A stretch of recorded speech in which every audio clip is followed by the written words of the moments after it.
குஜராத்தில் பழைய கப்பலில் ஏற்பட்ட பயங்கர தீ விபத்தில் 5 தொழிலாளர்கள் இறந்தனர். குஜராத்தில் ஆலங் எனும் கடற்கரை நகரில் பழைய கப்பல்களை பிரித்தெடுக்கும் தளம் உள்ளது.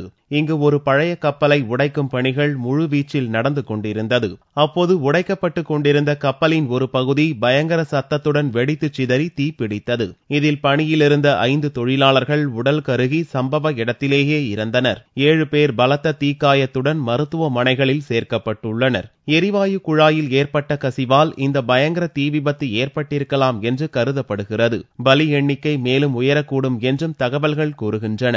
ஆந்திராவில் எரிவாயு கசிவால் கெயில் நிறுவன எரிவாயு குழாய் வெடித்து சிதறி தீப்பிடித்ததில் 16 பேர் பலியான சம்பவம் நடந்த மறுநாளே குஜராத்தில் அதே போன்று மற்றொரு சம்பவத்தில் 5 பேர் உயிரிழந்திருப்பது அதிர்ச்சியை ஏற்படுத்தியுள்ளது. பல வளர்ந்த நாடுகள் தங்களது பழைய கப்பல்களை ஆலங்கடற்கரை நகருக்கு கொண்டு வந்து குவிப்பதால் அவற்றிலுள்ள கதிரியக்க சாதனங்களால் அச்சுறுத்தல் இருப்பதாக கடந்த சில ஆண்டுகளாகவே குற்றச்சாட்டுகள் கிளம்பியிருப்பது குறிப்பிடத்தக்கது.